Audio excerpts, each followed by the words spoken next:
Hi, hello, welcome to my YouTube channel. This is Soumya. In this video, we are going to solve CSIR NET or KSET questions. Okay, now let's begin with the first one. Down syndrome is characterized by option A 21st trisomy, option B 2X and 1Y chromosome, option C 19 trisomy, option D only 1X chromosome. People affected from Down syndrome have 21st trisomy. This is the correct answer because one has the extra chromosome. An extra chromosome number 21 will be present. So that counts as a 47. Okay, in female it will become 45 plus XX. So that this is for the female, okay, who have the Down syndrome, but normal will be, it is 44 plus XX. Okay, for the normal people, for normal one, for the people, for a female it is 44 plus X, 44, 45, 46, total 46. But in case of Down syndrome it will become 47. Okay, because it one extra is added here. It is the 21st trisomy. So the chromosome number 21st have the extra chromosome. Okay, and if you have to say about male, in case of male it will become 45 plus XY, so it will become 47. So normal male count is 44 plus XY, so total 46 chromosome. But in case of Down, who have the Down syndrome, the chromosome number will be 47 because 21st chromosome have an extra chromosome. That's why. Which of the following occurs in mitochondria? First option glycolysis, second option glycogenolysis, Option C, histolysis of tissue. option D Krebs cycle, or it is also called as tricarboxylic acid. Correct answer for this is Krebs cycle, because here the mitochondria contains all necessary enzymes for Krebs cycle, in which the hydrogen molecules are removed from the pyruvic acid and those are transferred to carrier molecules like NAD for the further processing in the electron transport system. So Krebs cycle is the one which is going to occur in the mitochondria. And histolysis of tissues means it is the decaying or dissolution. Okay, there is a eradication of tissues or the blood. You can say it is a decaying of or dissolution of tissue organization. Okay, this is not relevant option. It is not correct. And then glycolysis is going to take place in cytoplasm. Okay, that's why this is also not a correct answer. So in eukaryotes, that glycolysis is going to take place in cytoplasm, and glycogenolysis it is going to take place in muscle cells or mainly in the liver cells. Okay, so this is also not a correct answer. The correct answer is Krebs cycle. Next option, menstrual flow occurs due to the lack of hormones. So ಯಾವ lack of hormones in the menstrual cycle ಆಗುತ್ತೆ? So option A progesterone, option B FSH, option C oxytocin, option D vasopressin. The correct answer for this is option A, that is progesterone. Moving on to the next question. Miller and Urey performed an experiment to prove the origin of life. They took gas, that is ammonia and hydrogen, along with what? Option A nitrogen and hydrogen, option A nitrogen and water, option B water and methane, option C methane and nitrogen, option D carbon dioxide and ammonia. So they are already took the gas, that is ammonia and hydrogen. So along with this, which are the other gases they have taken? They are asking. Correct answer for this is water and methane, that is B option is correct. This experiment describes the origin of life on Earth. We have an idea that early Earth environment can produce the amino acids from inorganic matter. So amino acids are nothing but building blocks of life, right? We know that.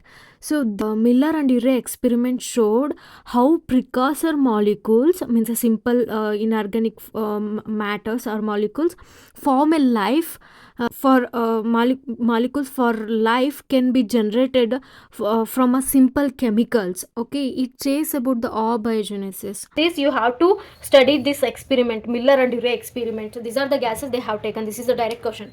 The next, the nuclease enzyme which begins its attack it begins its attack from free end of polynucleotide is option A exonuclease, option C kinase, option C polymerase, option D endonuclease. So if you think this is the polynucleotide chain, so which nuclease enzyme begins to attack from the free end? This is the free end. Okay, this is the free end. Free end ಇಂದ attack ಮಾಡೋ enzyme ಯಾವುದು ಅಂತ ಹೇಳಿದರೆ, as in the name indicates, Exo means outside. Okay, so the free end ಇಂದ attack ಮಾಡೋ enzyme ಯಾವುದು ಅಂದರೆ ಎಕ್ಸೋನ್ಯೂಕ್ಲಿಯಸ್.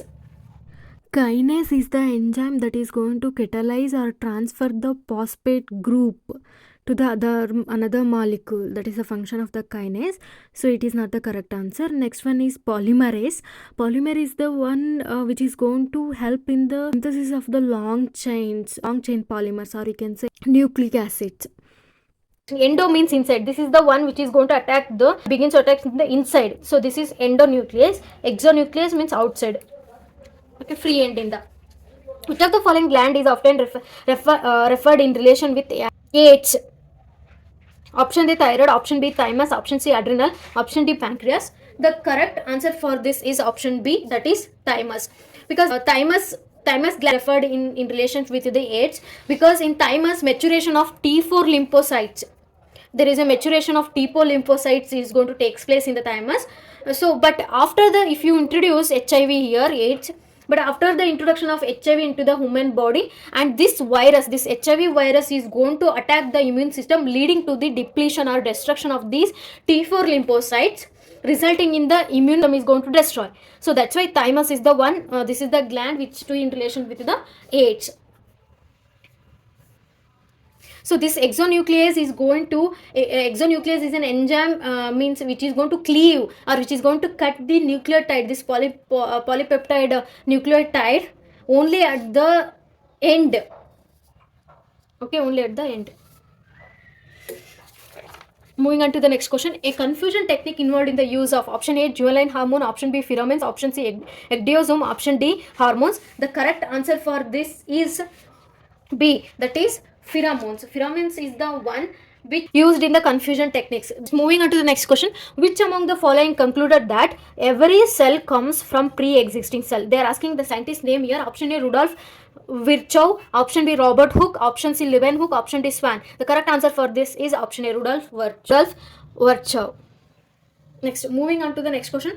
Predation and parasitism are two types of interaction. So they're asking what type of interactions are those. Option A, they are positive. Plus means positive, it gives the positive meaning. Okay, they're saying it is both are positive. Option B, positive and negative. Option C, negative. Option D, negative and positive.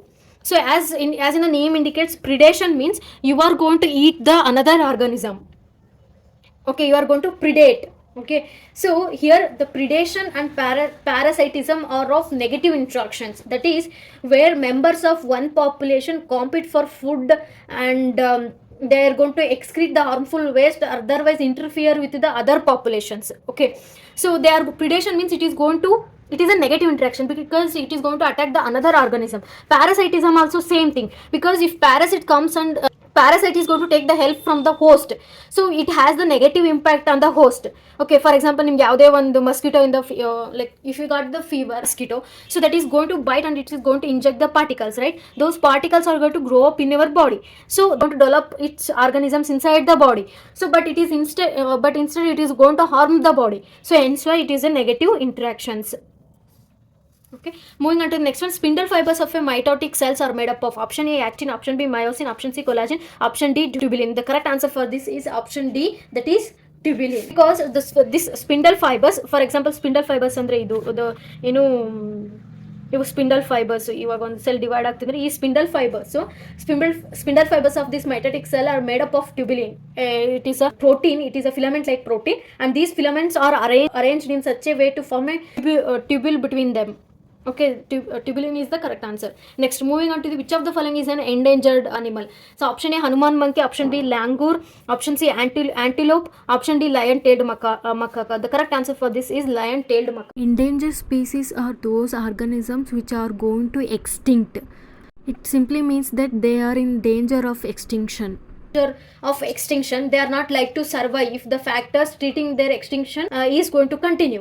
For example, lion-tailed macaque is the example, and also I have made a list of endangered species so that you have to glance these names. That I have listed around 20 top 20 endangered species in India, so that ಈ questions ಏನಾದರೂ ಕೇಳಿದ್ರೆ ನೀವು answer ಮಾಡ್ಬೋದು. First one Bengal tiger, next one Asiatic lion, third one snow leopard, fourth one rhinoceros, that is one horned rhinoceros, ಐದನೇದು fifth one black buck, ಆರನೇದು lion tailed macaque, ಏಳನೇದು resplendent tree frog, eighth one Kashmir red stag, 9th one Nilgiri tar, 10th one Indian bison, gaur, 11th Asian elephant, 12th one dole, 13th one Indian pangolin, 14th one barsinga, 15th one sangai, 16th one red-head vulture, 17th one Bengal florican, 18th one Himalayan quail, 19th one spotted civet,